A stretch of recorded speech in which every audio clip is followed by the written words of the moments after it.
Hometown family. It's Yvette Carnell coming to you again. As usual, I know many of you, hopefully, are at a job. I know we have a high unemployment rate, and I know everything going on in the black community, but so some of you won't be here. I had to broadcast early because I have some things to do, and I have to travel, so I had to broadcast early today. My apologies.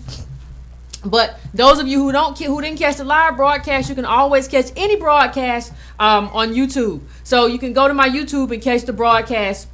Anytime you may have missed it.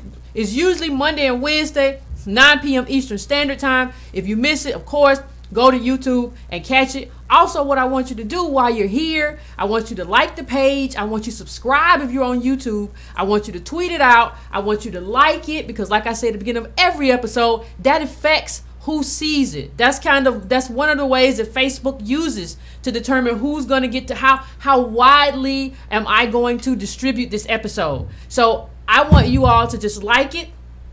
Okay, and I want you to share it with everybody, and we're going to get started in just 1 second. I'm just giving people a little bit of time to flow in. If you all, if you want to take a minute, if you're at your desk sneaking or doing whatever, I want you to just get yourself situated.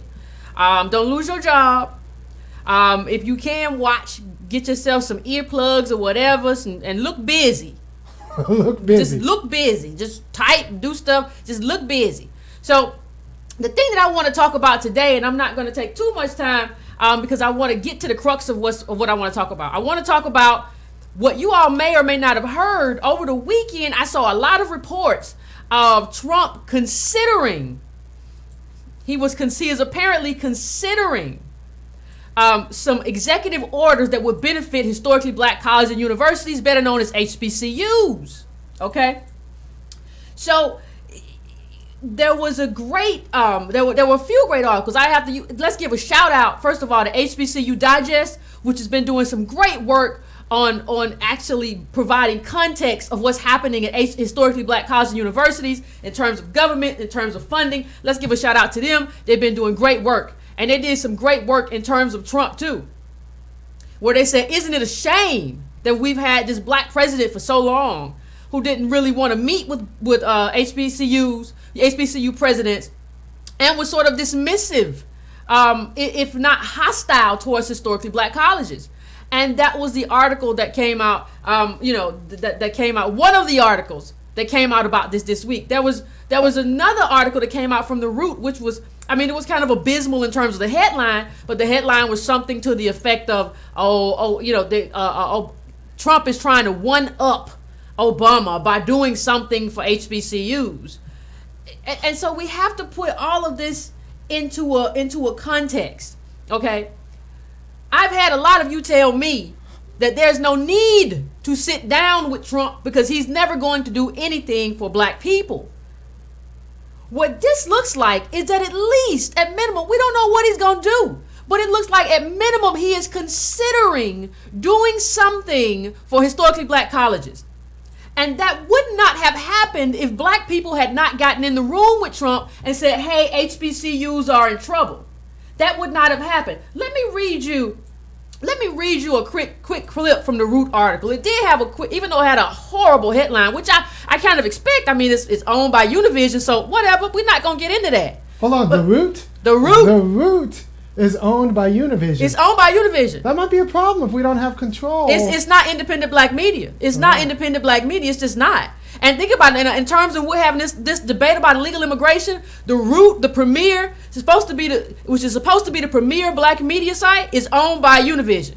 What is that? Come on, people. So maybe we have a shared fate with the people who own Univision. No, we don't. We don't have a shared fate with anybody. Okay. Let me just read a bit from you. Let me just read a bit from this article.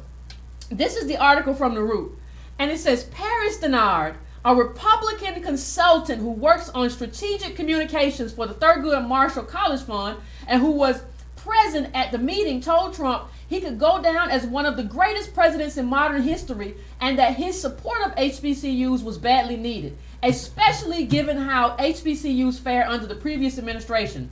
According to a 2016 Politico report, most of the heads of HBCUs gave Obama failing marks for his policies as they related to the schools. Changes to Pell Grants and other loan programs during his term decimated enrollment at many HBCUs because low-income students could not afford to pay.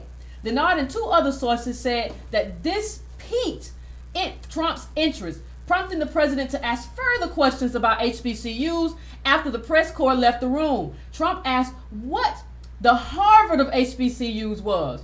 Well, you all know what the Harvard of HBCUs is. I graduated from one, Howard University, and that was the answer given. Well, that was the answer given by? We got a lot of HBCUs. It doesn't show. Did you read the article? Yes. It doesn't say it. It said there were a lot of people in the room. I mean, given if you're in the black community, you already know there's only a fight between Hampton and Howard, and I don't even think they in the running no more. It's a fight between Spelman, Morehouse, and Howard. This is an ongoing thing. We all know, right. And so it's ongoing on your YouTube page right now. But okay, they can keep it going. I know what it is. They can keep it going. I know. I graduated from the real HU. I know what it is. But this is what Trump did. Trump is having this conversation, and this is why I kept saying back and forth that's why you got to be in the room. I'm not saying I don't know what Trump is going to do in terms of executive orders, but I know he wouldn't even be thinking about it had there not been black people in the room. And I don't discuss this because I don't discuss a lot of stuff I do openly. But I sent a letter.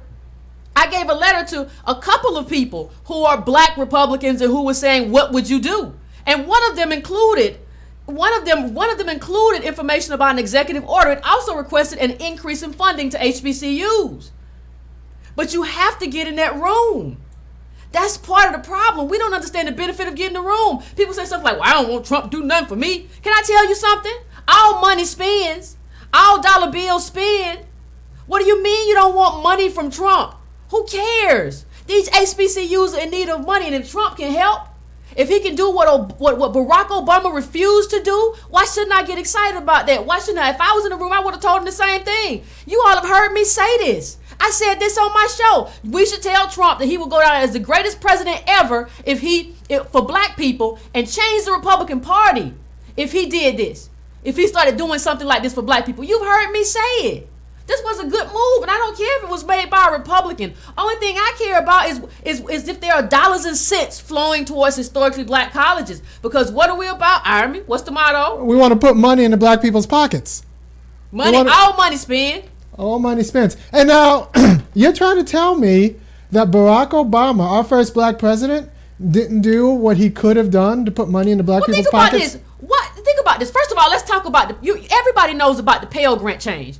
And this was something that he did unilaterally. People keep saying, well, the Republican Congress didn't approve the budget. And in his budget, he had something for historically black colleges. But there's something that what Trump is showing you is that there is power outside of Congress. That's what he's showing you. And Obama used that power to the detriment of historically black colleges when he made that loan change. And I want you to think about it in this context.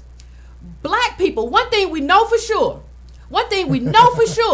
is that during the last recession, black people were schemed and conned by a bunch of banks who decided to do all this stuff with AAA mortgages and use them as derivatives and try to give us these even if we had good credit, they gave us these awful loans, yes. Right? We know all of that.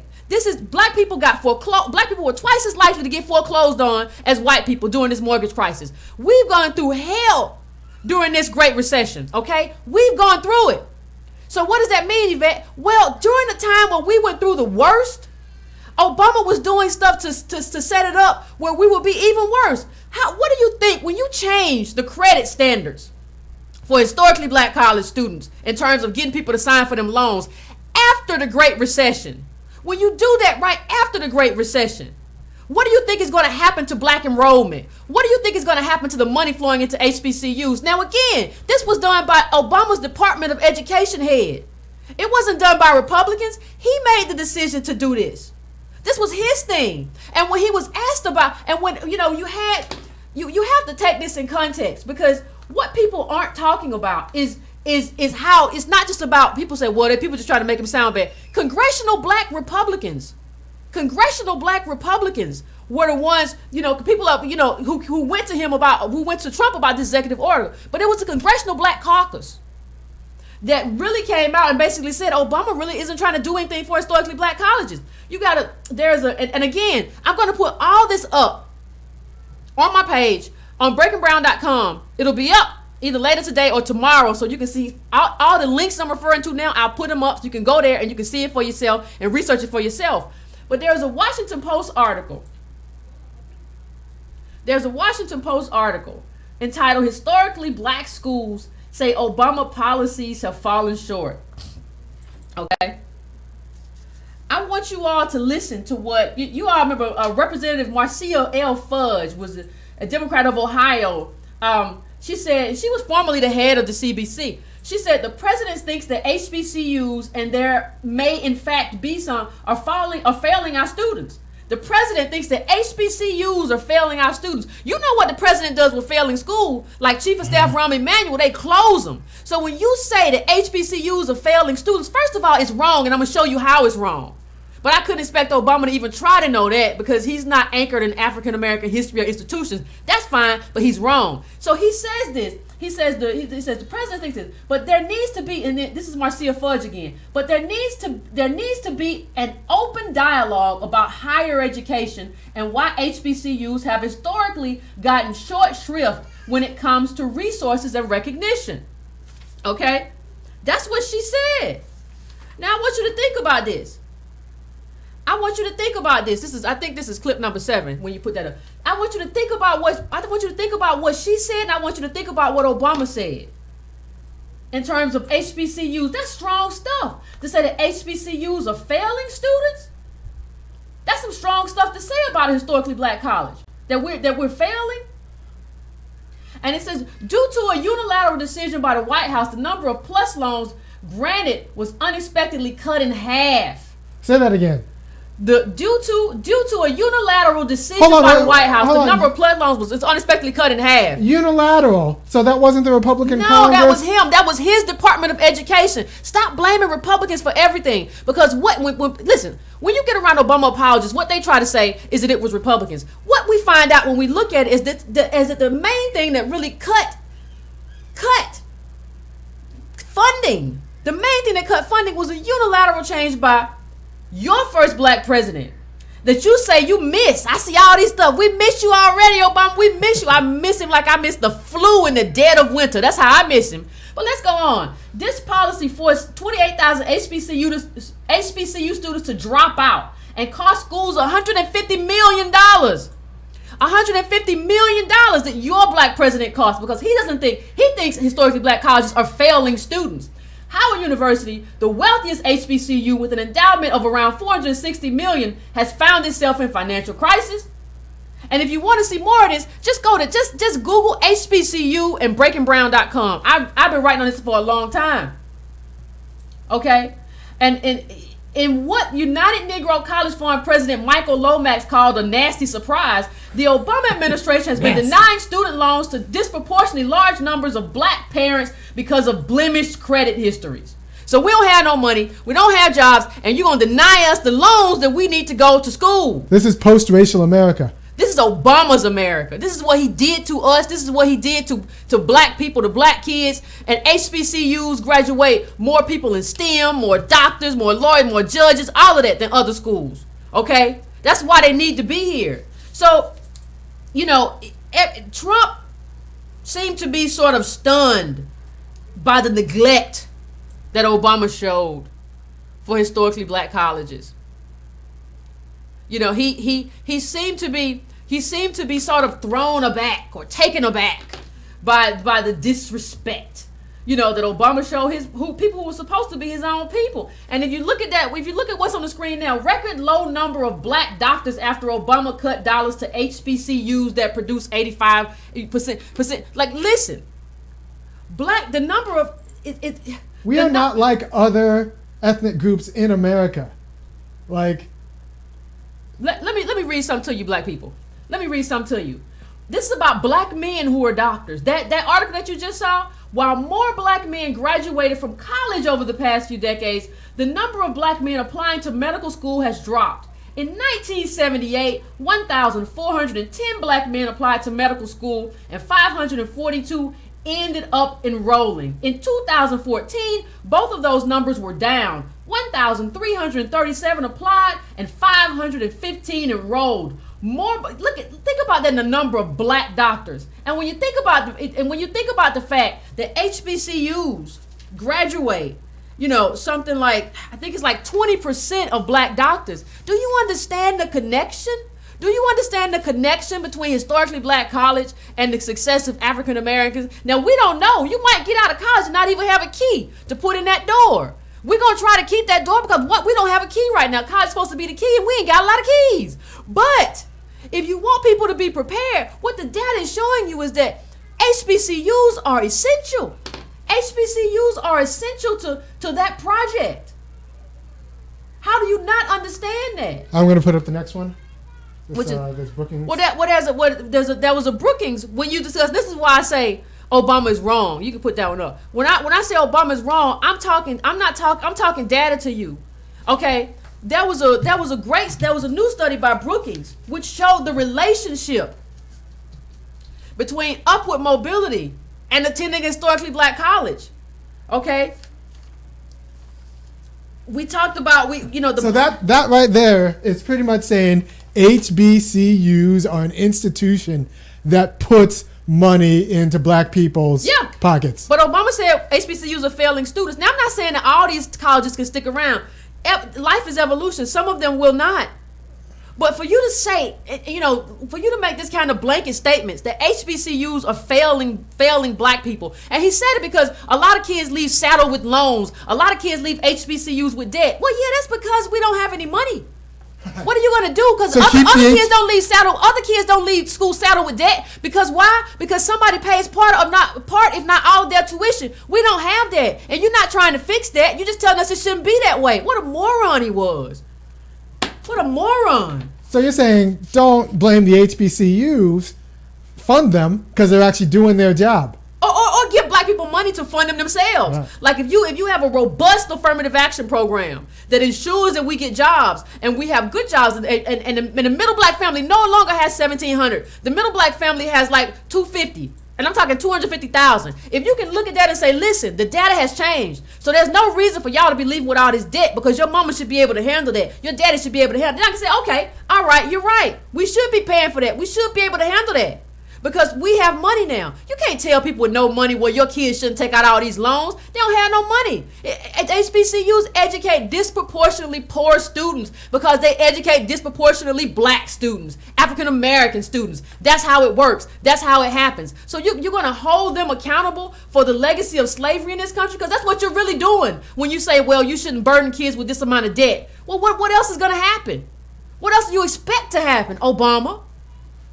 And he don't care. He don't have any affection for HBCUs. I mean, when you want to think about who Obama really is, I wrote an article a while ago, and I said where the president of everybody except black people gives race speech at Morehouse.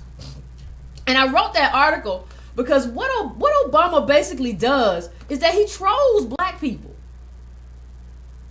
He trolls black people. Like he uses us. Okay? He won't do anything, major for HBCUs. He'll say, oh, well, I put in the budget and the Republicans stopped me. You knew the Republicans were going to stop you at that point. You were close to a lame duck. I know what kind of game you're playing, Obama. Nobody else might, but I know what kind of game you're playing. So there was a great line that he used, and I've read it 1,000 times, but there was a great line that he used that let me know that Obama, was just full of crap. And it was the Morehouse commencement. And this is what Obama said. You are the mantle of Frederick Douglass and Booker T. Washington and Ralph Bunche and Langston Hughes and George Washington and Ralph Abernathy, Thurgood Marshall, and yes, Dr. Martin Luther King Jr. These men were many things to many people, and they knew full well the role that racism played in their life. But when it came to their own accomplishments and sense of purpose, they had no time for excuses. Every one of you has a grandma or an uncle or a parent who told you the same thing at some point. Oh, please. Like, how do you go to a college graduation? These people have achieved. If you are graduating, you didn't make any room for excuses. You made sure you graduated. This is your moment to shine. And you're telling us not to make any excuses. Why? Because you're not really talking to the people at Morehouse. You're not talking to the graduates. You're talking to white people. And you're telling white people, I'm going to tell these Negroes not to make no excuses. He was very clever in turn. And even Michelle Obama went to like Bowie and said something like, well, you can't, everybody's not going to be a rapper and whatever. Well, maybe you should start maybe she should have stopped rapping about turnips and stuff if she didn't want people to think stuff. I mean, it was just the most moronic thing for them to do that and take advantage of this way. You're saying it's a little bit more than moronic. It's a little bit malicious. It's insidious. It's insidious because you're saying your blackness doesn't count, and if you fail, it's on you. It's got nothing to do with nothing that you could. The reason you're not Ralph Bunche or MLK is because of you. It's got nothing to do with the fact that you're descended from slaves. Yeah. And the reason you're not me, and the reason you're not in the White House is because of you. Yeah. If I could do it, you could do it. So get to stepping, Negroes. Yeah, that's what he said. Go to clip number 6 where Obama, where the HBCUs talked about. People forget about this. The HBCUs talked about filing a lawsuit. They talked about filing a lawsuit against Obama for what he did. Think about the presidents of historically black colleges coming together and said, we might have to sue the first black president. That's the kind of black president we had. It only took Trump. It only took Trump 2 weeks to start having these conversations. That Obama didn't meet with the CBC for a year. He didn't meet with the Congressional Black Caucus for a year. Think about how long it took him to start having these conversations. Think about that. And in a minute, I'm going to bring y'all full circle. In a minute, just stay with me for a minute. In a minute, I'm going to bring you full circle and start talking about Issa Rae. And I'm going to let you know how this all connects. It's possible that Obama took a year to speak with AIPAC. No, it's not possible. No, you're saying no. No. He didn't take a year to speak with AIPAC? No, he didn't take a year to speak to anybody whose issues that he cared about. He took a year to speak with us because he's trying to prove a point. I don't need to talk to these people. I'm gonna hold him at bay. It didn't help him at all. He's still gonna be regarded as one of the worst presidents. It didn't help him in the long run, but he felt that it would because he's made his life of being this smiling, brown skinned guy who white people love, and it just didn't work out that way for him. McConnell came in and said, we're gonna stop you. But Obama thought if he smiled enough, the one thing that had worked for him all of his life would work again. He thought it would work again. He thought if I smile enough and I'm nice enough, I've always been able to make white people like me that way. I don't know what's going on with these Republicans.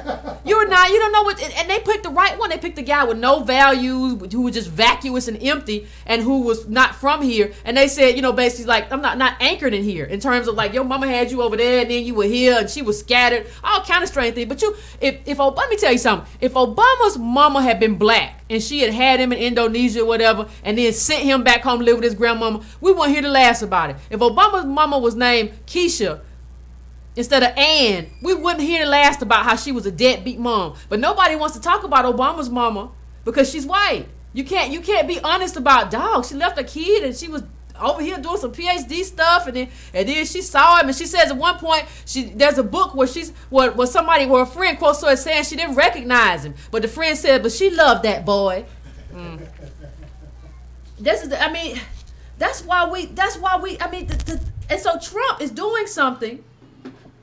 And let me tell you what I hear Trump is proposing in terms of what Trump is trying to do. I hear one thing that he's proposing that really got my ear. He's proposing that 5% of the research contracts go to HBCUs. So the government has research contracts they dole out and they pay for, and they give them to colleges. One of the ideas that's being bounced around is that 5% of these grants should go to historically black colleges. That's something that does not require congressional approval. That's something that Obama could have engaged in, and he didn't. There was something that's being bounced around in the first 2 years of college. That's a big deal. That's a big deal. Yeah, that's something that Obama could have done by himself. That's political power. Political power to put money in black people's pockets that doesn't require white Republicans to be on board. That's what it is. That's what it is. We always talk about, how many times have we talked on this show about contracts? About using contracts, government contracts to put money in black people's hands. How many times have we talked about that? That's what this is. And HBCU Digest a few years ago, wrote a story about there was a research grant for minority students that would have been great to go to a historically black college, but Obama administration sent it to a white school. That's what happened under your first black president. Aren't you so happy you have a picture of him on your wall? Aren't you so excited that Trump is talking and having these conversations. So Trump is having these conversations. Obama couldn't pay black people to study black people. No, he paid white people to study black people. He's trying to make white people happy. That's his. He's a racialist in that sense. In this sense. In the sense that I'm going to try to make white people like me. That's how he's a racialist. I think Republicans missed it in terms of like he's a racist. He's not in the way that you think. Not in the way that you think. He's gonna kick us and kick us and kick us. That's what he's gonna do. That's what he's gonna do until we can't be kicked no more. Everybody keeps talking about budgets, as if like budgets are important, but that's not the only way to make change. That's not the only way to wield power. And I think that's what we're seeing from Trump. Before I came in here, I was watching MSNBC. I saw Jonathan Turley say, yeah, I see what's going on, but Trump's executive order about immigration is probably going to stand eventually because the president has that power. Do you understand? Did you understand when Obama was president that he had that power and that he just chose not to use it? To benefit black people. He's not going to fight for black people. It would have been a fight, and he's not going to fight. He won't fight for it. He don't like us. Like that was, I put. There's a great I think did you already put up Army clip number 3, the Reagan executive order? No, let me do it. That was a executive order. This is what I listed in my letter to Republicans in terms of what they should do. I told them that this would give give Trump cover. Reagan issued an executive order announcing his support for historically black colleges. Ronald Reagan. This isn't the first black president. This is Ronald Reagan. Like, a conservative, did stuff to, hurt poor people. He did all that stuff. This isn't a Democrat did that executive order. But Obama couldn't have done something to put some teeth with it. It couldn't have happened. So now what I'm trying to think is what y'all gonna do now? Y'all gonna be mad at HBCUs? For dealing with Trump? For meeting with Trump. Why y'all gonna go meet with Trump? I don't see why y'all want to meet with Trump. Call Trump, he a racist. What? Let me ask you a question. I just want you to guess. Just off the top of your head. How many presidents do you think have sat in the Oval Office who weren't racist? How many people? And thank you, Danielle. I appreciate you checking in from the plantation. Hey, how many presidents do you think were not racist that we've had in this country? How you gonna go say, I don't know what Trump is in? I don't know what's in anybody's heart. I don't care about policy. You ain't gotta like me. I feel that way about everything. You ain't gotta like me. If you don't like me because I'm black, that's fine. Just don't tell me. But we're gonna have to talk policy. You don't have to like me. You don't have to like nobody I know. You don't gotta like black people. We just gotta do business. We just gotta have policies that benefit us. I don't care what you say about me when you go home. This is not an emotional conversation. I'm not an emotional person in the sense of, well, he think he don't like me. I don't want to deal with him if he don't. I think he don't like black people. I don't care. But are you gonna do this executive order or not? Are you gonna pass this law or not? Are you gonna get on top? Are you gonna increase funding for black people or not? Are you gonna cut Medicare, which hurts black people, or not? Like that, these are questions I want you to answer. I don't care what's in your heart. Like we ain't together. We ain't dating. You're not my daddy. You're not my, like, what do I care what's in your heart? You gotta let that go. And I think we all have to let that go. And I have to ask you, now let me ask you this. This is a question, it's a serious question. It's a serious question. All these people, Trump is at least having a conversation about something that might put money in black people's pockets. Let me ask you this. Did the women with the pink hats, did they put some money in black people's pocket when they did the Women's March? Did they have a side and said, we're going to, as part of this Women's March, we want to collect money for historically black colleges? Did they do that? They graduate a lot of black women. So if it's a women's march. Black women went to march. Did we say, well, as what we're going to do for black people, we're going to put some money in black people's pockets by donating to historically black colleges. We're going to have that as part of the Women's March. Did they do that? No? Really? Okay. The people who marched or who protested the Muslim ban, it's not a Muslim ban, but whatever. The people who protest the quote unquote Muslim ban, there are a lot of Muslim countries not on that list, but whatever, Muslim ban. Okay, did the people who protest that, did they give money to historically black colleges? Have they done that? Have they? No? Okay. So, but I tell you what, they did raise money. We discussed this on my show before. We discussed this before, right? We discussed how they were giving money how the ACLU raised over $20 million to fight the Muslim ban. So when black colleges go out of business and close down, nobody says a word. Nobody says we're gonna rally and donate a bunch of money for these people. Nobody says a word. But they raise money. But they raised $20 million. Okay, Los Angeles. They set aside $10 million to defend illegal immigrants who were facing deportation. How much money for black people? I saw on MSNBC they had all these videos of these Muslim families who had been they were Syrians and they had been kept apart and they were hugging each other. I mean, how many? Wait a minute. How many video do we see a video every time somebody black, a black man spent time in jail for a nonviolent offense and he comes back and he's hugging his baby he ain't seen in 10 years? How many videos you got for that? I got another question. How long is it going to take you to realize that most of these liberals don't give a damn about you or me? Now, that doesn't mean, I just want to be honest about it because I measure truth in dollars. I don't measure truth in they say nice stuff to me. No, I measure truth in money. Like, how are you fighting for me? And I haven't seen them fighting for us. And not charity, business. No, business. No, I don't want people to keep thinking of me as a charity. I don't want people to keep thinking of me as a charity. No, black people don't have as much money, need as much money as white people because of what was done to us in this country. That's not charity. That was government that did that and allowed that to happen. You need to fix that. That ain't got nothing to do with me.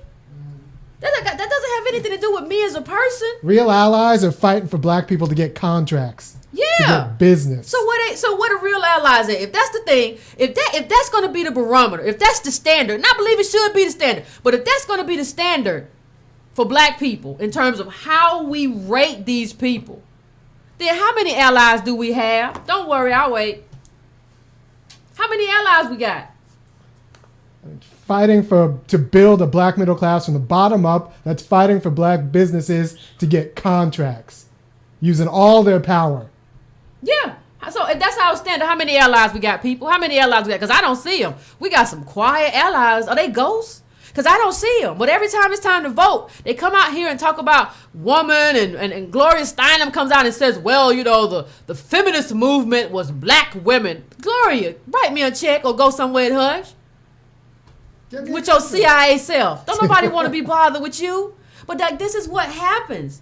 I shared the clip, about how HBCUs foster upward mobility. But you had a president who said, well, they're a problem. They're not graduating enough students. Yeah, because of the backgrounds of the students that go to HBCUs. Because of these students' backgrounds. Right. And those backgrounds are broken for a reason. It's systemic in this country. Systemic racism. That's what happened. So for you to be like, well, these schools aren't doing enough. These schools, I don't know. They aren't doing what they're supposed to be doing. And who are you to even say that? Who are you to even say that? Some cat who went to a private school and yeah. Yeah, you went to Punahou. You went to Punahou private school and ended up at Harvard Law, and you don't get to say that. As a legacy, let's be as a legacy. Your daddy was at Harvard Law, so you Harvard, did that. Yeah. But you gonna tell us you didn't have what we had. And there's a part where Obama admits, he said, I got in the Punahou. My granddaddy pulled some strings. So you had a white granddaddy pull strings. Black people ain't got no white granddaddy most of the time to pull strings like that for them. Why? Who are you talking to? And who are you talking about? And it's, this is what I want to say. The other week, and I got some pushback about it, but I'm finna try to break this down as best I can. I'm trying to break this down as best I can. The other day I talked about Issa Rae, the whole awkward black girl thing. And I talked about her in the context of African Americans. That's how I talked about her. And I talked about what she was doing in terms of her show.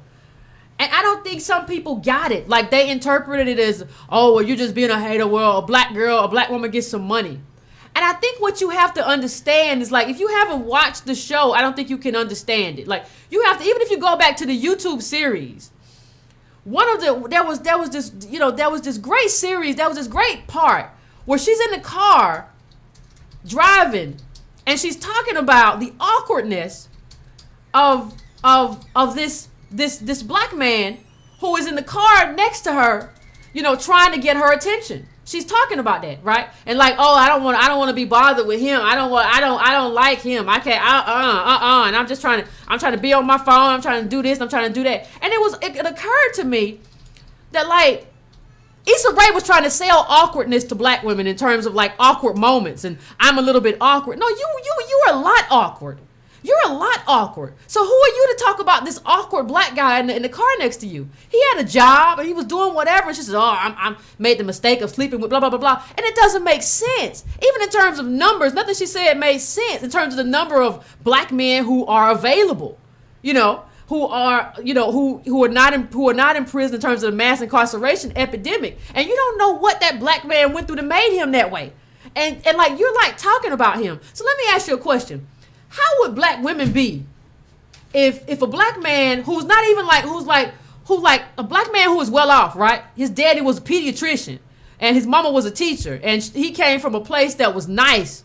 It wasn't where most black people live, like nice community, educated around mostly white people. If he made a show, if that man made a show who had a Senegalese daddy and he made a show about like this weird black woman next to me in the car and she's being awkward and I don't want to be bothered with her and look how she do and look at this text message she sent me where she said something stupid or whatever. Would you still be a fan? Would you still be a fan? It seems to me like I don't think a lot of people would be a fan of that. But when I draw this into Obama, here's the connection. Here is the connection that I make with Obama. These two people, what you see. Issa Rae said something that was very important. She said, I want to be like the Woody Allen. I want to be like the Woody Allen for LA, like what he does for New York. That's what I want to do. Now I'm gonna tell you something. I got a lot of I've always had black male friends. My best friend in the world is a black woman, but I have black male friends. I always had throughout my life. I don't know a lot of black men who want to kind of hang around the person who believes that who wants to be like Woody Allen. It's just not something we do. And there's a great clip. Put that clip up for me, Iron. There's a great clip with Salon.com where they basically get into. They talk about, kind of who Woody Allen is in terms of his movie making, in terms of how it fits with African Americans. Okay, it's a great kind of thing to kind of the Woody Allen and race. It's up. So if you now look at that guy. Now he said they say that he doesn't use black people in his movies unless it's basically saying unless it's absolutely necessary. You're the black woman who wants to be that. That's your idol. You are let me say this again. You are the black woman who wants to be that. And you wonder why people think you're awkward. You're awkward just because you're awkward. Like it's not something that I see like African Americans should see themselves through that. African American women.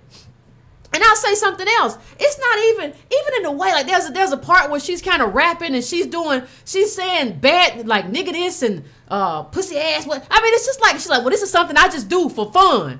And it's just like you're passing that kind of degenerate thing off to black girls who don't have daddies. You got a daddy. You're passing that off to them. You're doing that to them. You're hurting them, okay? And they're thinking that's normal. And you know that's not normal. You went to Stanford. Why don't you act like somebody who went to Stanford instead of trying to traffic off blackness and pass that off as normal to black kids who don't know no better, who don't know how to switch it up when they get around other people. You do that. You're just using this. Yeah, you can put that. But 1 second. But you're just using this. You're using black people, and that's what I see in Issa Rae, and that's what I see with Obama. They use black people as the mat to get to where they want to go. So Issa Rae is going to use black people as the mat to get to where she wants to go. She really wants to be in a studio with Woody Allen. She really wants to be around. No, she don't want to be around. She don't want to really do what she doing. It doesn't seem that way to me. But she's going to use us to get there. Okay? Just like Obama used us to get elected. Yeah. I was about to say, it sounds like a whole lot. Sounds like, that's just what it is. She's playing stupid, but she ain't stupid. I like what Donald Glover's doing, though, with Atlanta. I'll say that. I like what Donald Glover's doing with Atlanta. He's a smart black guy writing a show about black people who actually, seem like regular people to me. This is, listen, let me say this. I like Donald Glover, yeah. But didn't Donald Glover come from Atlanta? Yeah, he came from Savannah, something like that, yeah. Well, here's the thing. In terms of let me just make a comparison. And I was talking to a friend of mine, and I want to make this comparison. People say, "Well, I hate the Real Housewives of Atlanta." That's a valid criticism, perfectly valid. But one thing I can say is that Nene Leakes, that's authentic. That's where she came from. She talks like a woman who used to be on the pole because she is a woman who used to be on the pole. She's not a Stanford woman who's half Senegalese with a pediatrician daddy and a teacher mama pretending to be something that she's not. That's who she is. That's authentic. Whether you like it or not, that's her being her authentic self. This is not Issa Rae. This is Issa Rae kind of in blackface. Or no, I don't want to say blackface, African-American face. So I'm going to traffic in this, and I'm going to traffic in this to make money. I'm going to traffic in this to get myself elevated. I'm going to traffic in this, and I'm going to have girls thinking, yeah, a black man ain't nothing, blah, blah, blah. I'm going to do that. I'm going to do that because I can. And because I know that's how I can do that. I think one of the failings, and I'm not trying to make, this is at the most hour long in terms of what I'm talking about. But I think part of the first time I ever saw somebody be really, really mean to somebody else, a black person, the first time I saw a black person treat another black person the way I think, white masters treated their slaves was when I visited Liberia. I saw a black South African man who was also there visiting treat another black servant like garbage. Okay? That was the first time I'd ever seen that. I don't see that in this country. I don't see black people openly treat each other like trash. So I don't think that black people, that we really understand as African Americans, some of the nuanced cultural differences and what is different. It's different being in a mostly black country in terms of class systems than we have in African American. We've been forced to be kind of collective. We're 13% of the population. We can't have a class system within a class. We're flat. That's not what they have. They have in these other countries, African countries, they have scales. So you see that. So we don't really think of like a black person using another black person like that because that's not something that we've seen. But what I'm telling you is that it's real. What I'm telling you is that you have to look at that through that prism. And you have to look at how Obama just kind of used us. Obama does the same thing in terms of what I said about Issa Rae talks to us in the language of rap and all that stuff. And then she went to Stanford. And Obama comes to churches when he was trying to get elected.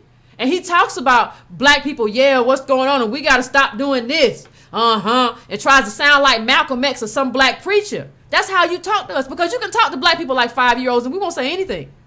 We won't say anything. We don't feel, we like, okay, well, she's just doing her. No, don't do, you're not doing you. You're doing somebody else. You're playing a role. You're really acting. And trying to kind of get into that space. And I think, I don't see why that has never been a problem. I don't see why anybody, when you look at the show, like it's kind of like I wrote what I wrote in 2015 about her.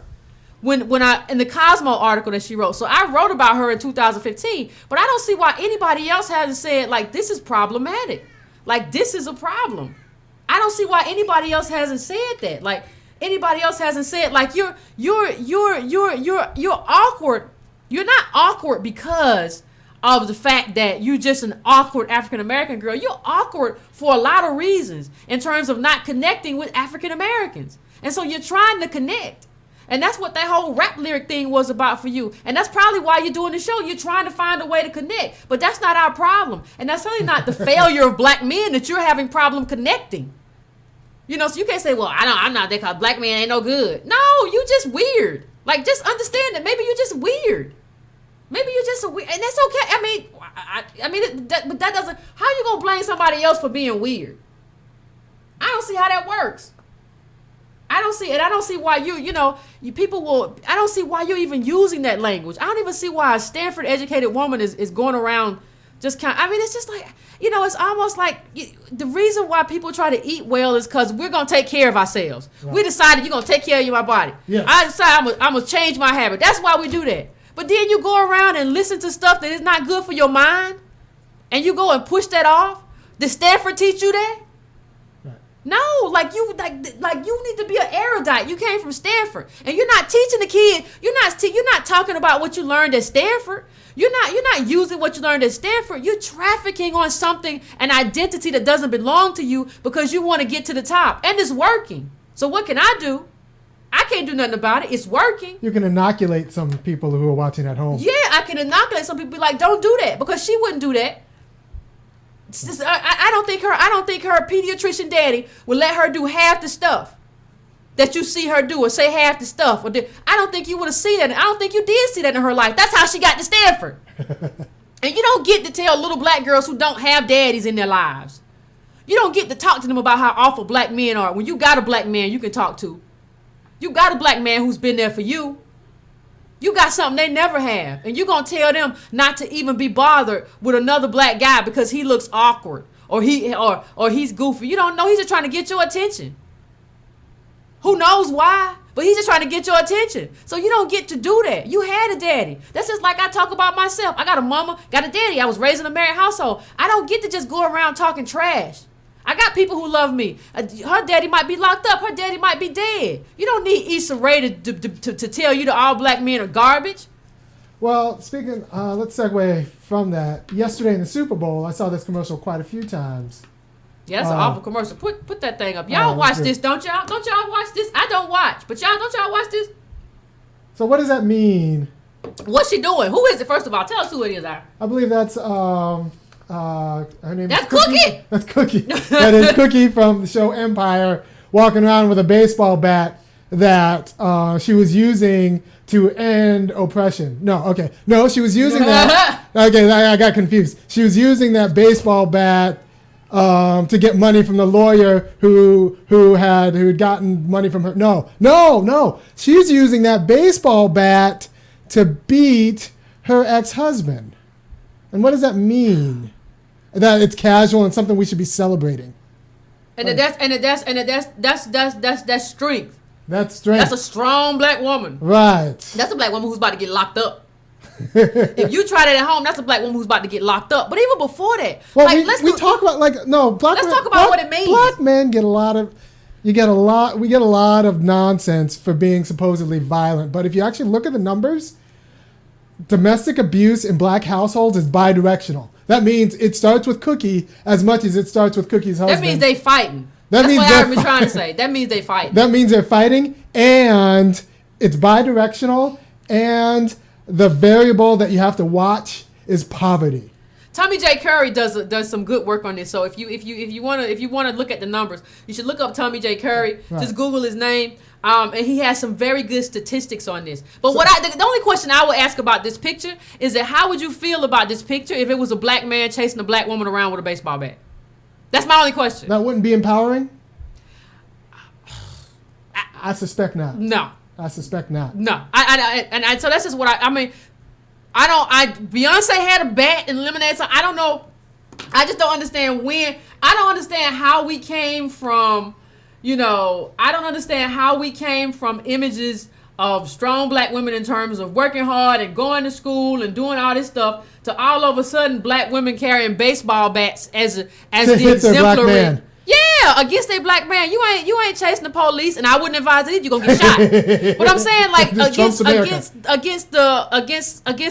black. I don't understand how that became the embodiment of a strong black woman. If you look at all the TV shows, you look at Rock, the woman in the house was a nurse and never chased nobody with nothing. You can go back to the Cosby Show. It was Claire Huxtable. Cosby Show was problematic in a lot of ways in terms of when it came of age during the crack era, and we couldn't afford that house. But even in terms of that, it was like, okay, this is who she is. Even if you can go back to all of these black women that we've had. Even if you go back to Good Time, you can go back to anything. Like, most of the time, it wasn't somebody with a bat. Like, when did that become? And these are grown women. This is not somebody who's 16 and it's still wrong, but you haven't learned to control your emotions. And so you but then somebody still needs to tell you, put that bat down. You better get in the house and put that bat down. It's almost as if we're like grown no more. Instead, we're celebrating it. It's like we're not grown women no more. Right. Like some of us aren't. Now, the thing is, I think most of us are. But like this stuff is being fed to us, and I think a lot of women look at this and be like, what's she doing? But this is the kind of stuff that's being fed to us. This is the kind of stuff that, like, and the thing is, we have so few people on TV. We have so few people on TV that we can't do this. We're not like white people. We're not like white people, and like every show is white. So if one white person does something crazy, I got a bunch of other shows of people doing normal stuff, so it don't marry. It don't matter. So let me just take a quick moment while I catch my breath. And I want to ask anybody if you're watching on YouTube right now, I want you to take the time to subscribe to my channel, to like it, tweet it out so you can have this conversation, because nobody's having this conversation. These are conversations that we need to have. If you're on Facebook right now, take the moment to share this with your friends, with your family, so that you can have the conversation, because I can't do any of this without you. If you all don't share it, I'm just kind of out here. If you can, take the time to go to Donate Brown. That's donatebrown.com. Go to subscribetobrown.com as well, and subscribe to mine, because I don't like always having to go through, YouTube or Facebook to connect with you. If something happens, like I was banned on Facebook one time, I want to be able to reach out to you directly. You can also go to breakingbrown.com and subscribe. Please. Subscribe. If you go to the right side, you'll see a subscribe button. You can subscribe there with any credit card or whatever. And like I said earlier too, I'll be putting the stuff that I used in this episode, I will be putting up online later, so that tomorrow, at the latest tomorrow, so that you can see it for yourself. Because some people say, and I will after I put it up on breakingbrown.com, I will put it in the YouTube the YouTube description as well, so that you can look back on that and you can investigate it for yourself, and you don't have to rewind and say, what did Yvette say again? She said something. I can't remember. I don't want you to have to take it back and take a look at it. So I want you to do all that. So this is just crazy to me. This is just crazy to me. This is just insane the way that, and let me tell you something. What I talked about a second ago was Obama and Issa Rae, both of them kind of using the African American community. I'm talking about descendants of slaves in this country, both kind of using us as like a mat to get to where they want to go. The one thing you have to understand, and where they want to go isn't necessarily to build a black middle class. No, and one thing you have to understand is that if you talk about where they want to go, the mat, they're using us as a mat. The mat don't ever get improved. The mat just gets wore out, and that's why we're in the condition that we are in now.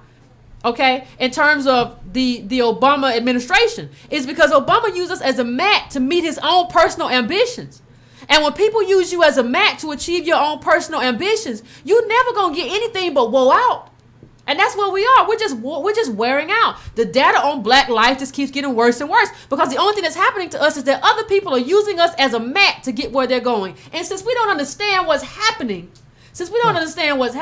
we watch by and we salute those people. Right. And we say, oh, great, you're a successful black person. Not understanding that this person who is, sometimes not even anchored in our history is just using us as a mat to get to where they want to go. All right, so I think we owe the people a little bit more than that. We've shown how black leaders can misuse the black community and the fact of black poverty.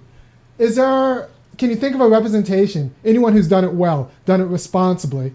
No, you can't use somebody as a mat responsibly. It's impossible to use somebody as a mat responsibly. You have to be a part of the community, right? And really want what is best for the community. But if you are using us if you're walking on us to get where you have to go, and being detrimental to us, there's no way that you can do that in a way that is good for black people. You can only do that in a way that's good for you. Well, okay, so like I said before, I actually appreciate what Donald Glover's doing with Atlanta, because you don't want a bunch of Shonda Rhimes, Kerry Washingtons out there telling black people that we're all rich, and like it's no big deal the fact that we're poor, and then you don't want Issa Rae making fun of like black people for being black. But I actually appreciate what Donald Glover's doing, because he's actually like, it's black life and it's poor, but it's not. These aren't bad people. They're just living their lives and trying to make it and trying to figure out what that means to be a community of racialized poor people in America. Mm-hmm. So I feel like that's kind of responsible insofar as there is responsible imagery, because we need imagery out there. We need positive imagery. Well, the thing about it is you used to have Sanford and Son. You used to have it where, like, even if you looked at Muhammad Ali and black stars, what you used to have is that the black stars in this country came from poverty in this country. So how you not going like so like you would see them like having dinner, you know, back where they used to live and being there, and they weren't like so they everybody they knew was from there. It wasn't like I went to a white school, I never knew black people, so I stopped caring about black people. You know, or I'm from somewhere else and my people, but I like this hood stuff. So everybody now thinks the hood, you know, the most gutter and ghetto I can talk. That's what I want to do. Well, then it wasn't that way. Like, so even if you look at black stars in terms of how they used to come about, like how they navigated their life, it had a different trajectory and they came from a different place. And we tend to think like, one of the things I always say is that one of the problems in black life is that we don't understand timing. We don't understand timing. We think it's just like it used to be. But it's not just like it used to be. And then people say, well, you know, she gave money to Alton Sterling's family. Like, no, that's something that a lot of these people do to inoculate themselves against criticism. So that every time you say something, they can say, well, we gave money to this or we gave money to that. Every fraudulent, you know, person I know has some kind of charity. So I don't think that matters in terms of like what her project is. And I'm speaking of Issa Rae. I don't think it matters. I think what matters is what she's doing and how she got there. And I think even when I think of Obama's project, sometimes I think that Obama's whole part of Obama's project was to create divisiveness in the black community. Because him being there and people like me who were like, he's not doing anything for black people, and then other black people who wanted to be with him because that's who we are. We're used to behaving collective. I think part of what happened there is you had a lot of people who, you know, he came in as an outsider and then created division in our community where we didn't have division before. So, you know, I think he was bad for us in that way. And I think Issa Rae is bad for us in that way too. I mean, Issa Rae will do all of this, not be from us in terms of like not only her lineage, but also in terms of where she grew up. And I think I was watching a video from Antonio Moore. I think he said it was Ladera. But then she'll come and tell poor black people that Obama was best for you, or this is best for you, or you should do this. You don't get to say that. You don't get to say that. You don't get to be Ladera and everything that makes you Issa Rae and then come down and tell black people this is what you should be thinking or this is what you should be doing. You don't get that right. And I think we give people too much latitude. I think we let people just do what they want to do and say to us whatever they want to say, and that's a problem. Yeah. So I think in a second, do we have any calls? Yeah, we got calls. Hold on. We're gonna go to the calls, and I'm interested to hear what you all have to say about it. Ooh, we got full up. Okay. So let's get this conversation. On there? Yeah, let's get this conversation started, and I want to hear what y'all got to say. We'll go here. I mean, we'll read some of the comments. You're on. Call it. Hello? Hello? They must be at work. Some of y'all calling in from work, hanging up. It's all good. I understand. We'll try one more time.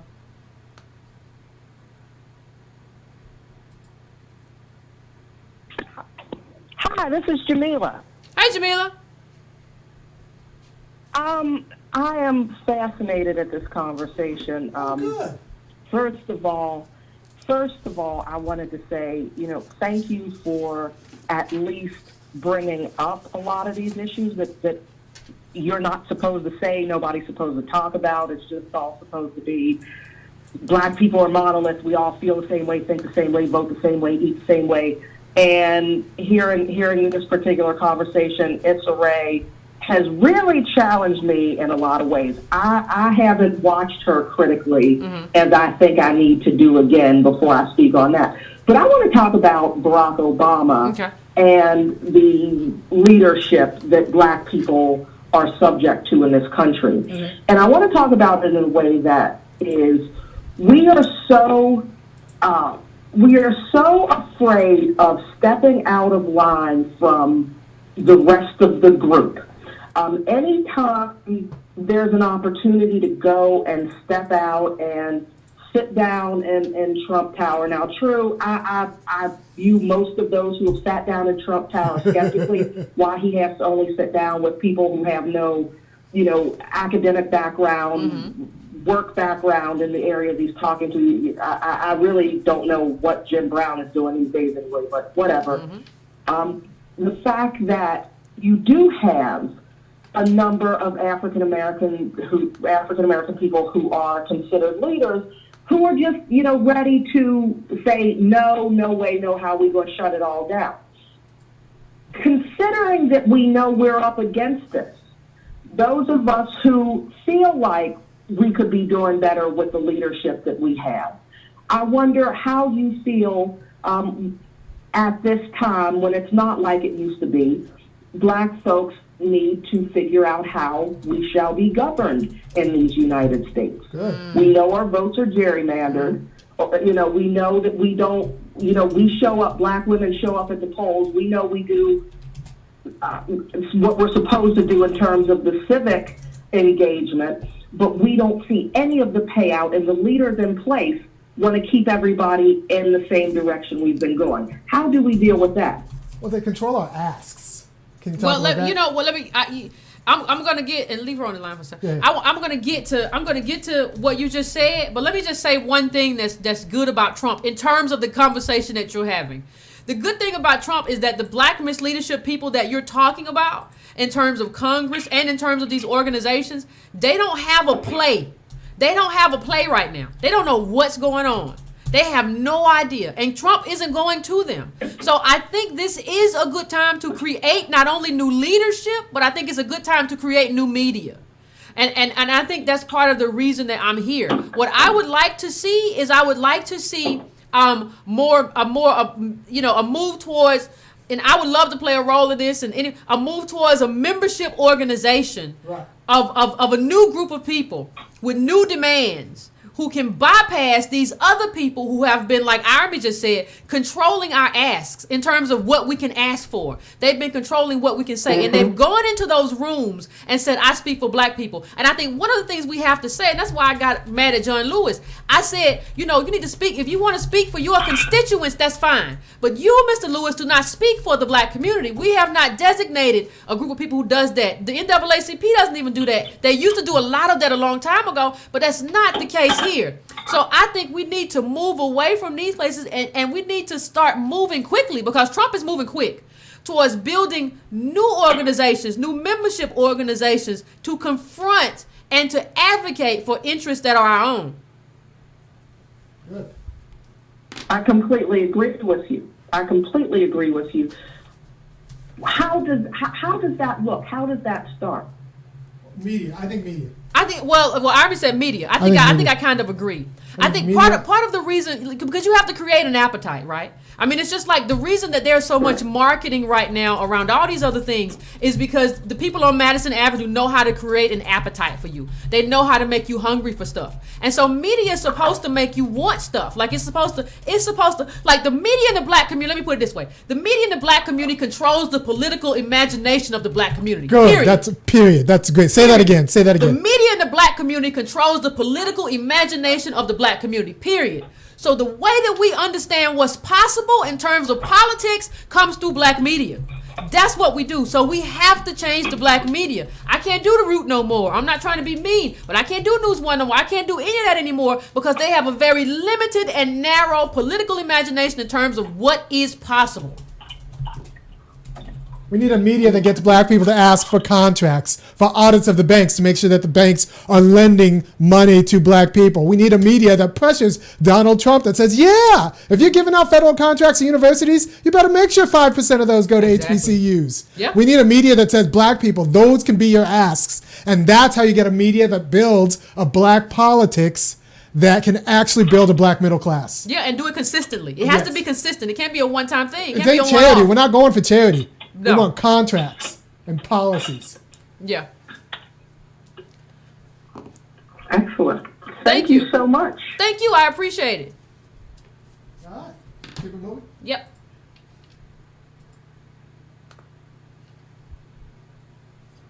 The media guys vote for Hillary Clinton. I already said the media guys vote for Hillary Clinton. He right. He Yeah. right. Yeah. The media guys vote for Hillary Clinton. You're on, caller? Hello?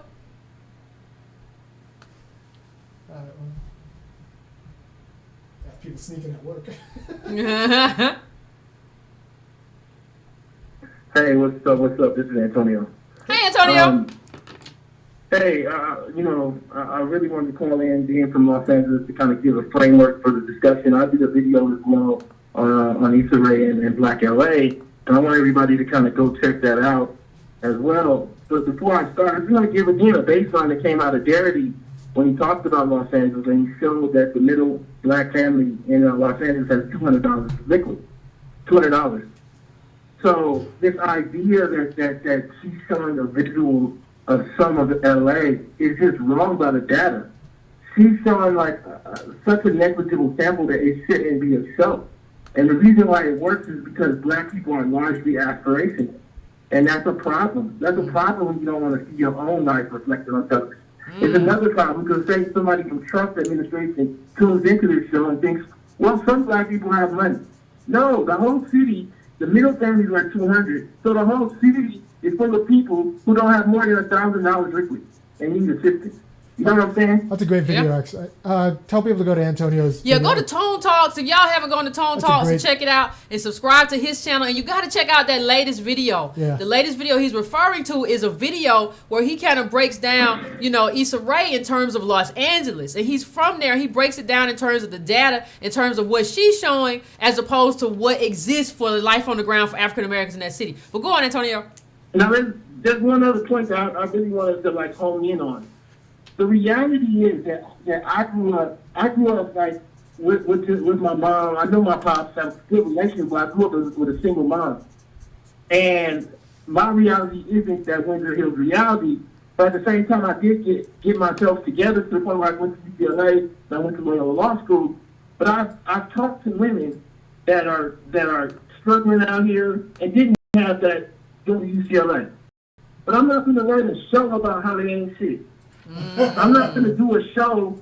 I'm not going to do a show where I got a text message and she didn't spell their right, and show it to my friends and laugh and wonder why she can't spell their right. First of all, there's no ego amongst black men for us to watch that show. That so trivializes the reality of the black experience. But then the second part is even more important. That comes from a structural failure. It's not even about no ego, no insecurity. It's about black people not having money and not having resources. And now you're making about him individually not having that. I did a piece called Black Male Incarceration is Real and Catastrophic. Check it out. What I show is that there's more black men incarcerated than 9 countries together. So she's doing a show about the consequences of that, but not from a positive place.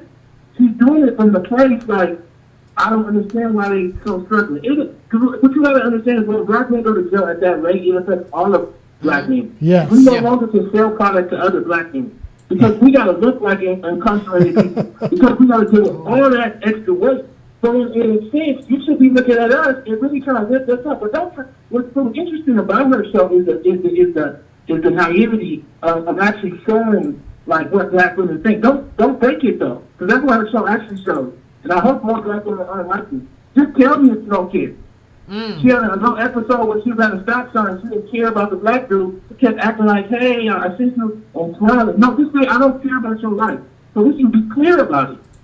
So, what she's doing instead is acting like she cares about this black man. Black women say, well, she's positive towards him. No, because then she goes back to her friend and says, he ain't shit.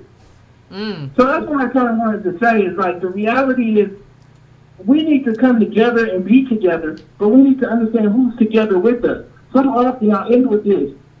What I hear as a criticism of you is that you keep separating us. No, you're using the same LCSC, which I brought up, lineage, class, struggle, and character, is something that immigrants already do. I was not hearing you after I get off to kind of clear it up. They already go through this stuff. They do this stuff. So what they do is come over and they say, I'm Nigerian and I'm black. So they won't go for this stuff. But we say, come get their stuff. So, we're just implementing something to actually say, on an individual level, let me judge people a little bit more to see who's for me so I can actually move forward. Nonetheless, thank you for letting me talk. No problem. I appreciate it, Antonio. I think he said some really important stuff. But I think one of the things he said, it's a problem if you don't want to see your own self on TV. If the only thing you want on TV, or the only thing you want to see on TV is like people who don't live in your community, then that's a problem. And we need to see, we've said for so long, we want to see good images on TV. We want to see wonderful images of black people. I want but accurate. but I want to see an accurate image of black people. Right. I want to see real black life. I don't want to see the black life of the top 1% or 1%. That's not what I want to see. So, I don't want to see that. And so when we have depictions of real black life, like that are accurate, that depict the concept of blackness in America accurately, then we can all come around and talk about it and figure out and strategize solutions on where to go forward from there. Yeah, and I think one of the things you have to think about too is that a lot of white people don't know black people. Like, you think because all black people live around each other, we tend to think, all white people must know a bunch of black people. No, there's a great dot map that Antonio brought up a while back, and it shows that, like, black people are concentrated in certain areas. So if the only thing they see on TV is Issa Rae, they're gonna think black people are doing okay. They're going to think if the only thing they ever saw was the Cosby Show, then black people they're doing real good. What's the problem? And so we have to not only fight to say, it has to be a positive image. It might not even be. It needs to be an accurate image, so that white people start to understand. Okay, this is what's going on in black life. I never understood that. This is what's happening. This is what generational poverty looks like. They're not bad or dumb. They're just poor. Yeah, I remember talking about division. I remember, a long time ago I had that with Roseanne. A long time ago I had a Nigerian friend. And he was having problems in terms of marrying his wife because they weren't from the same area. These these divisions in class and all these distinctions already exist in other communities in terms of these distinctions in other countries. I'm not dividing anybody. Antonio's not dividing anybody. We're telling you to do what everybody else already does. You have to be discerning in terms of, okay, what's this group? What's my group? Lineage, class, struggle, character is part of what he's come up with to kind of help people decide, okay, what's my group? Who did you meet? 3? Do you meet 4? What do you have? And how does that stack up in context to who I am in terms of what I have and what I don't have in terms of the SCLC? So I think that's what we're trying to do. Keep it moving. Yep.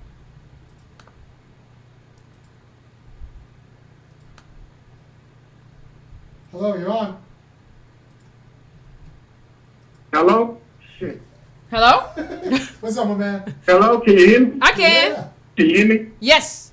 How you doing, sister? Good. I love listening to your show. You started getting shout outs from Tim Black, which is a progressive black analyst that's hooked up with the Wolfpack and H.A. Goodman. Uh-huh. He has his own YouTube channel. I mean, you hitting hard, sister. I mean, I like the way you look at things and break things down in a way where a lot of people in general, not just black people, but people in general don't break down things and use their own mind. So, let me tell you a little story. Okay. My name is Tyree Simon. And this is going to lead into what y'all talking about right now, how the way we think in the group think, right? Uh-huh. And I'm a former employee of Mikey DeBakey, right? I'm a whistleblower, right? Okay. So in the process of me trying to get my story out about the contaminated water in Houston and Mikey DeBakey, Uh-huh. I got blackballed. And I got blackballed in such a way you won't believe. They blackballed me in the black community saying that I was a sellout, snitch, because I'm telling on them about the contaminated water that's actually harming vets, you know what I'm saying? Which I'm a vet. Okay. So they played me as if I was an overtime, and when I found out later, they played me in the other communities as if I hated white people and as if I hated immigrants, basically destroying my character, left and right. You know, I was on 3 internet shows before, one conservative, one liberal, and another person, he was independent, trying to get my messages out there. And I'm still writing the White House and everything, still trying to get my messages out there. But it's amazing how us African Americans would rather keep a reputation of keeping it real more than a person's life. It's like our reputation is more important than a group of individual lives that's being affected with MRSA infections. Uh-huh. Or, like, we're trying to keep it too real. And because I broke the status quo, I broke that groupthink, that hive man mentality. I've been set aside as if I'm a leopard, you know. I understand. And people looking at me as if I'm the one that's evil. I understand. What I'm saying? So we're gonna have to. Yeah, I understand. So I appreciate your call, and I do wish you the best of luck in what you're trying to do. Okay. Yeah. Thank you. Thank you. Thank you. There's a lot of stressors in Black life, man. This guy was trying to do the right thing. And this is the truth. This is how a lot of black men, I know I've been fired this way. This is how a lot of black men end up fired. They try to do the right thing by black people, by their community, and then get fired for it. But then I told you about this story where I was just standing up for black people, got fired, and I was telling the story to someone else in graduate school. One of my graduate school colleagues who was white at a different institution, and he was telling me about the time he got fired. So I was like, yeah, I was trying to stand up for these. They weren't doing right by the black kids I was supposed to recruit, and I stood up for them, and they let me go. And then my white friend, a colleague in my same department in graduate school, said, yeah, I got fired too because they caught me doing cocaine in the bathroom. Well, I'm like, no. And that's how white people, like, that's, I really think that's what they think black poverty looks like. yeah, like we all messed up. Like, because white people get fired and they get in trouble when they, like, get caught doing cocaine in the bathroom. When, like, no, if you're black, like, you'll have problems standing up for other black people. And, like, that's not the same thing. No, you're a degenerate. Like, I was trying to actually be responsible. You're a degenerate and, like, stay away from my kids. Yeah, that's true. Like, so, like you were doing narcotics, dude. Like you were doing narcotics at work. No more. You sniffing coke. Go away from me. No. You get me in trouble. This last guy was a whistleblower. You were doing narcotics. Those are two different things. Like, he's trying to get clean water into black communities. All right, let's go to the next caller.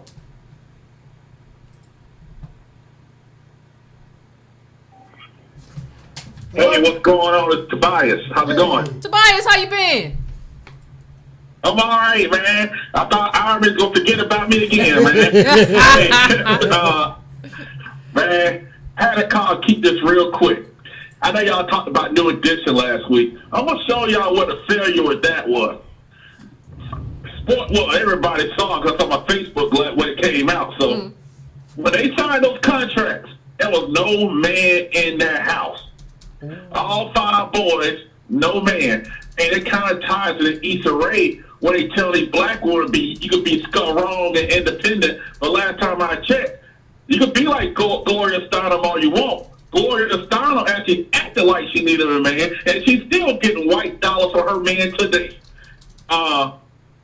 But the one thing I want to touch on also, you're talking about Obama. Now, I had a customer today at my job. He was talking about Obamacare. It's a white guy now saying he'd rather pay the $700 penalty every month he's unemployed than paying that $200 some odd dollars each month for the bare minimum they actually give you. And so what black people got to understand is just because his name is on it doesn't mean it's always good, because how the hell do you have health care if you can't afford to pay that little bit of coverage? Yeah. That's true. That's true. Good. Thank you, Tobias. Thanks, Tobias. Hey, no problem. You guys take it easy. You too. Yeah. Yeah. There has been a breakdown of the black family. That's not blaming anybody. I'm not blaming the black women at all. I'm just saying that is a problem. Like, all these black men are in jail.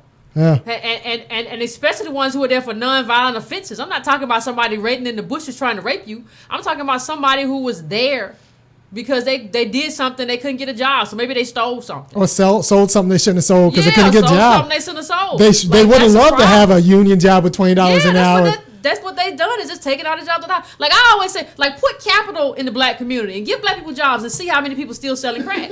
If it's a cultural problem, let's see. Let's just put a bunch of jobs in the black community. Let's see how many people still sell crack. Let's see how people say, I don't want that high-paying job. I'd rather go sell crack and almost get killed. And so what was Alton Sterling? Remember Alton Sterling, the man who got... selling the CDs? Yeah. So, like, you think he was out at midnight.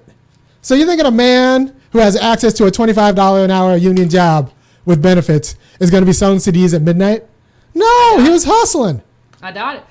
So I mean, it's just so I just think that's a lot. Like what there was a great article, now that you mentioned this, and I think it may have been at Salon or somewhere, which is like the ways that black men especially are making money to compensate for the fact of not having jobs has been criminalized, and so it's even worse. So I'll try to look that up for you all too. So all right, let's go. Let's keep it moving.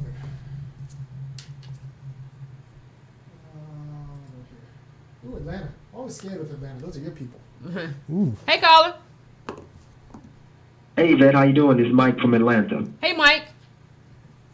Yeah, nice Hey, voice. Yvette, I've been listening to you and Army as well as Antonio, and y'all are bringing up some very excellent points about the struggles with the African American community. But I wanted to talk about something you showed about the show Empire, where Cookie was holding a bat, and I guess she was going wilding out on Lucius.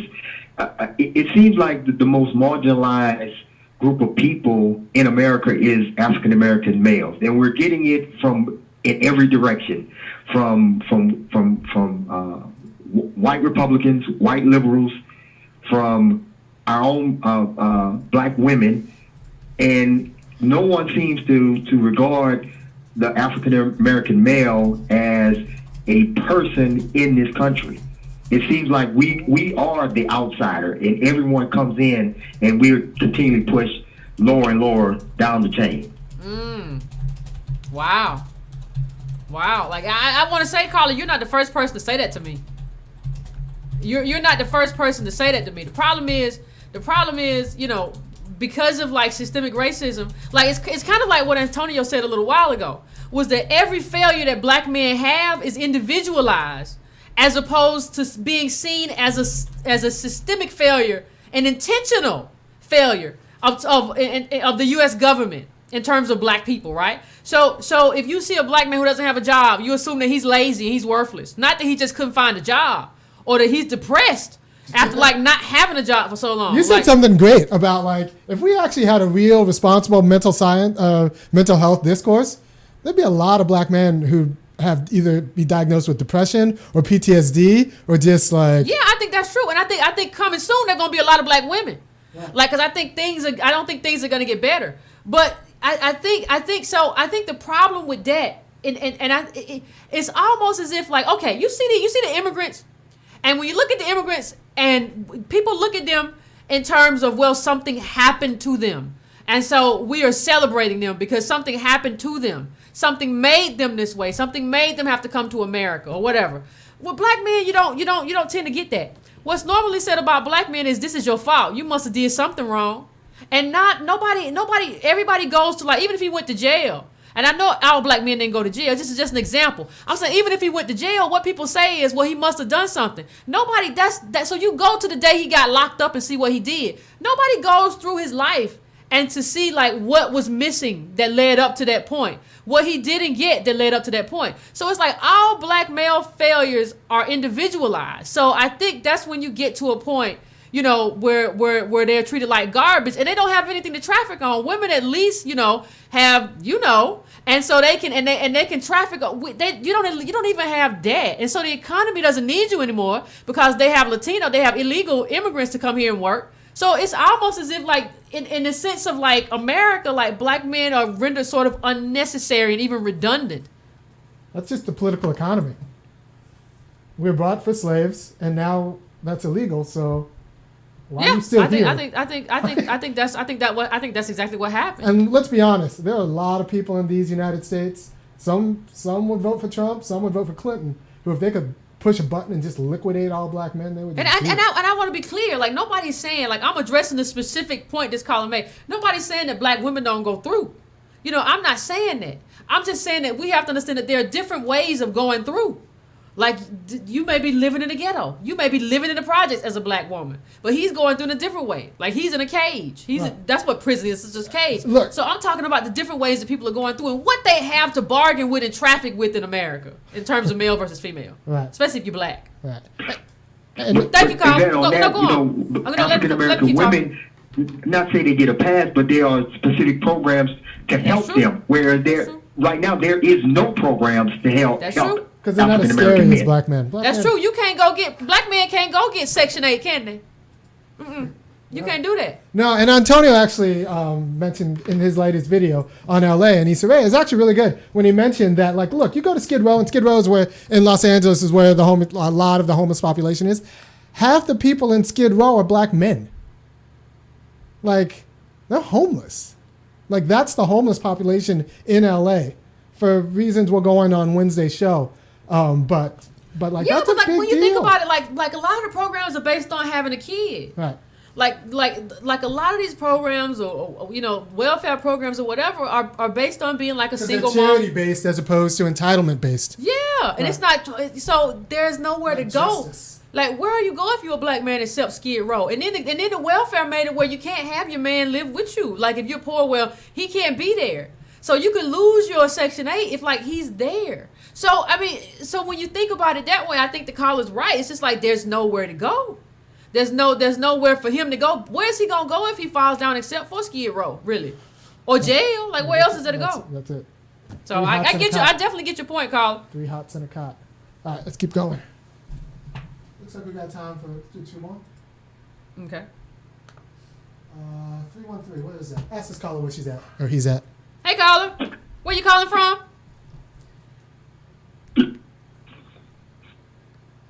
Hello? Hello? Yes. Hey, caller. Where you calling from? Yeah. Detroit. Okay. This is Saeed. A little while back, I was talking about lead in the water. It's sort of my specialty. One of the results of leaded water in urban areas is the fact that people become more violent. The excessive violence within urban areas, and the fact that the country doesn't take care of the infrastructure to deal with that. The result of that is that our communities are more violent. And you can trace that back to lead in the water. Now, the Flint situation was different because untreated water was allowed to go into people's homes. And that's a whole different kind of problem.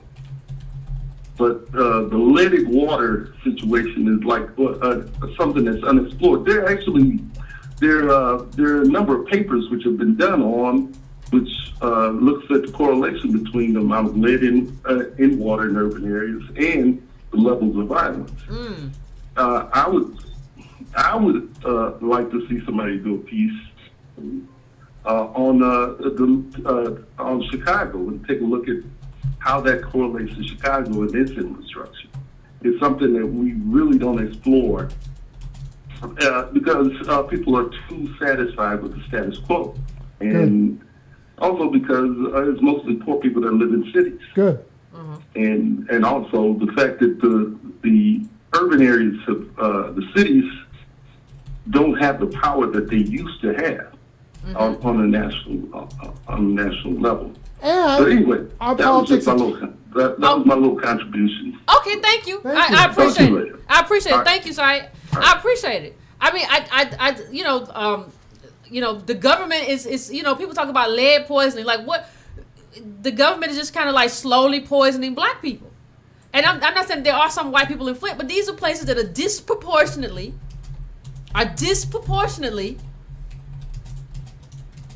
African American. And he talked about the levels of violence in terms of in relation to lead, and that would surprise me because lead is a neurotoxin. People don't think about that. When people think about lead, they think about the fact that lead is giving people rashes or whatever. So it's thought of as something that it just gives people rashes, it just makes people's skin uncomfortable. No, it poisons your brain. Yeah. So I wouldn't be surprised. I haven't looked into it, but I wouldn't be surprised if what he said is right. And did you say, Army, that like Freddie Gray? Yeah. Freddie Gray was you talk about, you look at his actions. This is what I mean about increasing the time span when you assess people. You look at Freddie Gray's actions and say, oh my God, I don't know why he did that and got himself in trouble. He's poisoned. lead poisoned. And poisoned. then there was a great article. Oh, I wish I knew he was gonna call in. There's a great article about how these shiesty companies are taking money away from people who've been lead poisoned. So what they do is say, we're going to give you all of your settlement at one time. And they go in and take most of the settlement from the person. And these people are lead poisoned. So they're not all there. A lot of people like have guardians. There was one woman who said her child, she's basically mentally disabled because of the lead. And they had her sign this paper. So this is what's happening to our community. And this is what the Congressional Black Caucus should be on this all the time. Boom, boom, boom, boom. What about the lead? It's a bunch of cities. I put up on another show all of the cities that they showed with lead. You have 3,000 different areas with lead higher or at the same level as Flint. Why is the CBC on this day and night instead of John Lewis coming out talking about Donald Trump being illegitimate? Why aren't you on this every day? This should be your job to make sure black people aren't getting brain damage from their own water. This is why you're a disappointment. This is why people want you out of office. This is why I want you out of office. All right. We can keep going? Yep, keep going.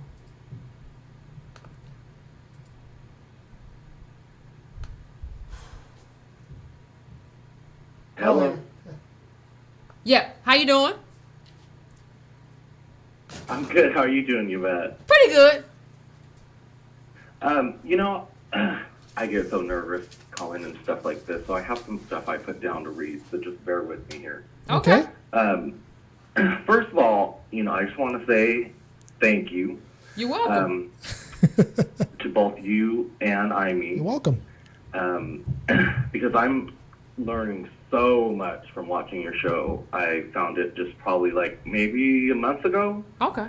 Tell your friends. And I want to say thank you because first of all, I do not know how you have the time or the ability to keep up with all the news and the publications and the historical research and then actually reading all those books. That's why I'm learning so much. But back to your comment about Issa Rae, and then you put up that picture with her with Woody Allen, and then you were talking about Diana Ross' daughter, and then I heard you mention Spelman, right? Okay.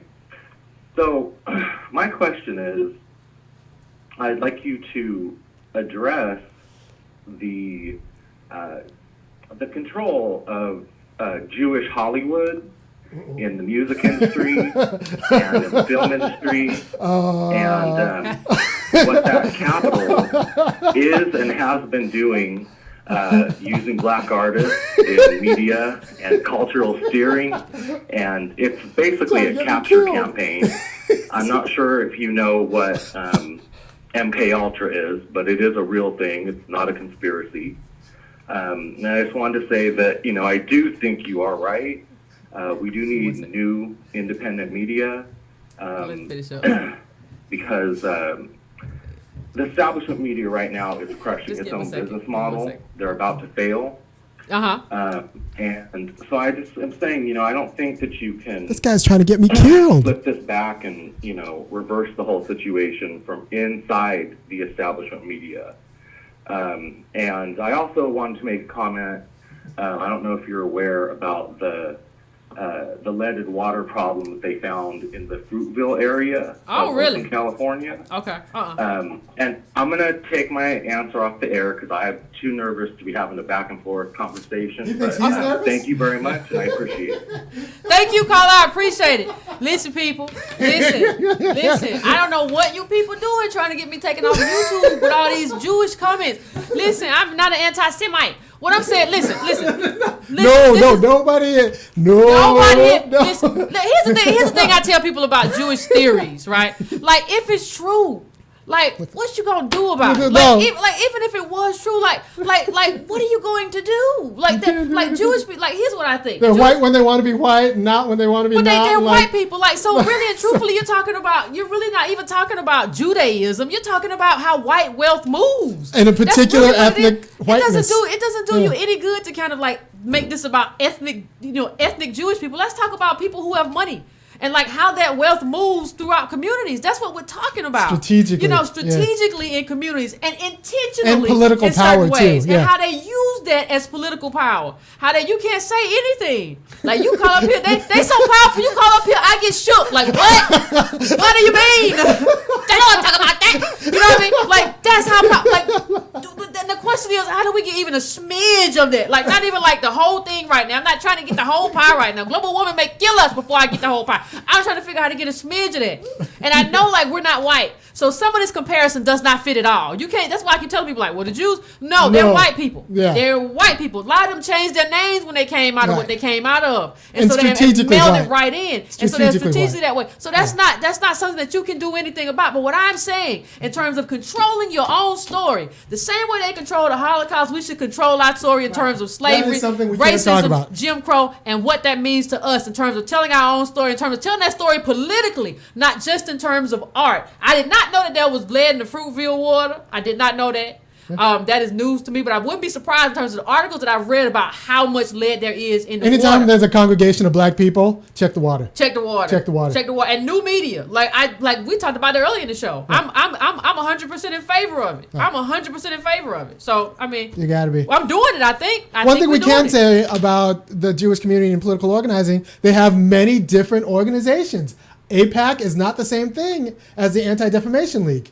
They have many different organizations like managing the concept and defending the concept and, working politics and media and so maybe black people need many different organizations like intentionally defending our concept. Yeah, I agree. So that's nice. But yeah, I want to stay on. I want to live another day. I want to live, Yvette. I want to this guy's trying to get me killed. You better go to the next colony. I want to live. So God can use me anytime. Hello? Yes. Hey, can you hear me? Hey. Hey. Yeah, so I've called before. Love your show. Love what you and I are doing. Thank you. I'm not going to give you my name, but I want to go through a couple quick points. One thing about, black folks in immigration, I think one of the big reasons why you see black folks who reflect that, we got to support the immigrants and things is because just the way Republicans and conservatives, they kind of dehumanize immigrants whenever they're talking about them, and then we know how quickly that language can be turned and how it has been used against us, we've been spoken of in those same manners. So I think it's very hard for a lot of us to get past that. But I think we just got to focus on data, like you said. If it's taking black money, basic money, if we're taking money out of black people's pockets, we got to go against it. So that's that. Also put you in that uncomfortable position where you might have to agree with somebody who, even though they don't like immigrants, they don't like you either. But that's not the point. The point is, you got to get something done. If you're talking to power, then, and the power is racist, then so be it. I mean, you got to deal with who you got to deal with. We all work jobs, and sure, we got, plenty of people, bosses, supervisors, whoever, that, don't like black people. So what else is new? Second point, LCSC. Boy, you and Antonio and Aaron hit the nail on the head with this one, because I have so many arguments with first generation black folks. Like, they came from Africa, they came from diaspora, the Caribbean, and they come here, and then they make these kind of split comments about how, black folks ain't working hard enough or whatever, son to African Americans, and then they want to rep their country pride and things. And my saying is, wait, you talk about black folks aren't working hard, we're lazy, we just work hard enough to get to the level where you're at. But don't you have these same conditions in your home country? Like, not everybody there is just doing great. So if it's so great, why are you coming here? Like, I will go to your country. I'm not going to go to your home and talk shit about you and call you shit. But you don't come here and talk shit about me. Like, no. Don't do that, because it will be a fucking problem if you do that. I'm going to be one of the first people to correct you. And I do it all the time, and some people don't like me and get upset. They're like, hey, look, I don't come to your house and talk about you. Don't come to my house and talk about me, especially if you're not talking about from a real historical context. So anyway, that's all I had to say. I'm going to drop the line now, let you guys discuss. Thanks a lot. Take care. Thank you. I appreciate it. Thank you. I appreciate your call. No, I've said this before. I'm not saying that you got to fight anybody. But you gotta fight these people. I mean, you gotta fight these people in terms of you gotta check people. Like, you can't let nobody, like, you know what I see a lot, and I've seen a lot all my life. Like, somebody who immigrated here from another country comes up to you, a black person, and start talking about what you need to do, and you be like, yeah, you right, we need to do better. No, you need to go somewhere and shut up. Let me tell you why. Black people paved the way for your butt to get over here. All this stuff you talking about, all this diversity, all these jobs you have access to, that's because of black people who paved the way for you to do that. So the only thing I need you to do when you get here is show respect. You need to, I'm gonna tell you this. I'm gonna say something. I'm gonna say something. You might be mad. People might be mad. I think I've said it before. If I haven't, I'm gonna say it now. You need to treat me like I'm white. If you immigrated here, treat me like I'm white. Don't treat me like somebody like, oh, me and you just alike. No, you need to treat me. You know the respect you just showed that white man who went down the street. Show that to me. You show that to me. You show that to me, because my people did a whole lot more than his people did to make you all right. But you're showing him a bunch of respect, but you're not showing me none, and you want to tell me what I need to do or what I can do better, my people can do better. You haven't been here long enough to know that. You ain't read enough books about that period to know that. You don't know enough about black history to be talking to me about that. You shouldn't be talking to me at all. I didn't invite you here. So like, me and you are not gonna have a conversation, and we never gonna have a conversation again if you come at me in that way. But y'all don't do that. Black people are so like, I don't know what is this docile stuff going on. Well, we just like, well, he got a point. He ain't got no point. What's wrong with you? You are emboldening him by saying that. What you look like? And I think the caller made a good point too. Like, part of the way we collectively combine with people is because, like, well, white people call them names, and white people call us names, and white people don't like this people, and they don't like us, so we must be together. No. We can't frame ourselves by how racists look at us. That's like racists think that this immigrant and black people are the same, so we must be the same. No. That's not how any of this works. That's not how this works. Okay? I know y'all can't play the "this is not how this works" game because y'all at work, but that's not how this works. You can't do that. I don't frame my identity by how a racist feels about me. That's just not what I do. So I think the caller made some really good and valid points. We have to have a more nuanced argument than that. That's what we have to do. And I hope we find our way to do it. I want to thank everybody for tuning in. I know the show was early. It was at 4:00. Armin, you want to talk about Wednesday? Yeah, this Wednesday I'm doing a show. Yvette's going to be out of town. We're going to do the show on California post-black and what that means. What that means, that black people are getting pushed first to the eastern reaches of California. You may have grown up in LA, and then now you're in the Inland Empire. You grew up in the Inland Empire. Now you're in, South Carolina. What that means, that black people are getting pushed out of California and Oakland and all the places that black people used to reside in California, because there's a great narrative about how the Great Migration moved a lot of black people from the South to the North and to the West. But now there are a lot of people coming back.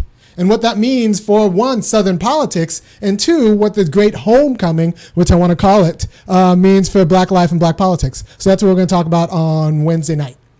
Okay. I want to thank everybody for tuning in. Again, subscribe and share it. I'm going to be with y'all Wednesday. Then I'll probably do something. I'm sure something will, so I might just have to do a video from my cell phone.